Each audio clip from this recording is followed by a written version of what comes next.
books sometimes say that even the Muslim component of Palestine used to be Jewish and converted to Islam after the entrance of Umar ibn al-Khattab into Jerusalem, while most of the Jews of today are non-Jews, non-Hebrew ascendants who converted to Judaism. This is to tell you that the racist explanation of history is silly and unconvincing. So you might be, we the Palestinians probably have more Hebrew blood running into our veins than most of the Jews of today, who are kicking us out because of a divine right that needs still to be proven, because God, to my knowledge, was never a real estate agent.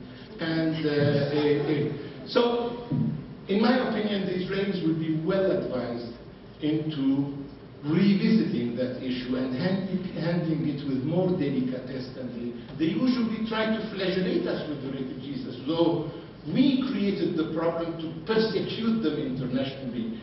Yes, if I were an Israeli, I would blush every morning while I'm shaving, but you don't solve the problem, neither by denying it or by insulting those you have inflicted suffering on. The Palestinian situation. When I addressed it telegraphically, sir, yes, I recognize we have a domestic problem that we need to handle. I spoke of happiness that there is a government of independence giving us time if we use it, and we are not always reasonable and rational, if we use it smartly to engage in a Fatah-Hamas dialogue. And I believe that going back to the principles of the Mecca agreement that occurred last year, I think around February, I defended the Mecca agreement with great conviction. I had only one grievance on the Mecca agreement, that we should have agreed for a coalition national government, which then represented 96% of our society. Preferably, I would have said, had we had an independent presiding over that national coalition government, I think we could have marketed it here in America and as a result in Israel. If I were an Israeli, I would have loved to negotiate with a government that represents 96% of the opposite society. Why do I say I defended Mecca? I defended Mecca because I believe that the pragmatic school of thought came out reinforced, while the pro-Israeli lobby in Washington was defending the opposite idea, that Abu Mazen was in bed with the terrorists. I was saying, no, on the contrary, the pragmatic school is reinforced. Why? First of all, Hamas in Mecca accepted that it's the PLO that negotiates on behalf of the Palestinian people. And it's Mahmoud Abbas who's the president of the PLO. They accepted that the Palestinian Authority as a political system, the conduct of foreign affairs, is the prerogative of the president, again the same Mahmoud Abbas. 3, they agreed with Fatah on the personality who would be foreign minister, who's a friend of Hamas and a political friend of Abu Mazen, which meant that the presidency and the government would be working in harmony and not on a collision course that has happened a year earlier. Number 4, Hamas accepted that the government will honor all previous agreements in the peace process, and that was extremely positive. And in Mecca 5, Hamas accepted that the government will abide and endorse all Arab Summit meeting resolutions, including the Arab Peace Initiative, another positive element. Number 6, Fatah and Hamas agreed to offer the Israelis a bilateral, comprehensive, hopefully reciprocated ceasefire. And when Fatah and Hamas agree on an issue of that kind, they can ensure and enforce the abidance of everybody else. Number 7, sir, I believe that the phenomenon of political Islam is here to stay with us. And political Islam is a political force that has many temptations that go from the Al-Qaeda temptation to the Turkish model and everything in between.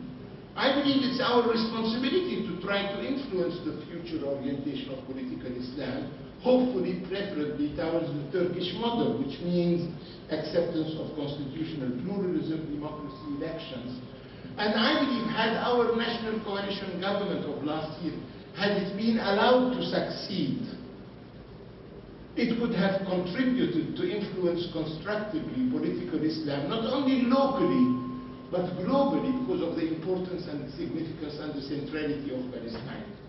The Israelis didn't want that formula to work, and they, in my opinion, contributed to pushing us on the collision course we have witnessed. I'm in favor of internal dialogue. I told you I have a moral problem with myself. If I am in favor of making peace with Sharon and not dialoguing with Hamas, there is something wrong with me. This is why I was consistent with myself. Since I was in favor of making peace with Sharon, I, with great satisfaction, was not in favor of making peace against Saddam Hussein. I always wanted to explore, see, if I am towards my major enemy, that was the guilty party for all my ordeal and the ordeal of my society, I'm in favor of making peace with them. Of course, you don't expect me to advocate and preach war endeavors in other arenas. So, being in favor of making peace with Israel makes me inclined to wanting a dialogue with other Palestinian players in the field. Sir? Was there any internationally recognized legal foundation, be it from the United Nations or another organization, for the expulsion in 1948? A simple answer, no. Ladies and gentlemen, we are starting to have an hemorrhage, meaning the departure of many of your colleagues, and it's usually the moment that we are being signaled that maybe it's now the right time to stop the session. But yet I don't want to stop the session. So let me take two last questions before we are depleted even further. Thank you, Mr. Ambassador, for coming to Charlotte. I have two reservations with comparing the situation in Gaza with prisons, open-air prison, as you say.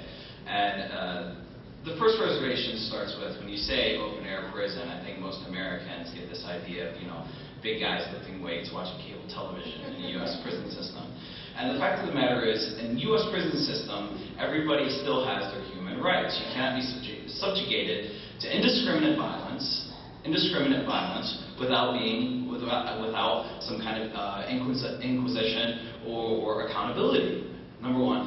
Number two, the second one I have is prison, an open-air prison, implies that Gazans did something wrong.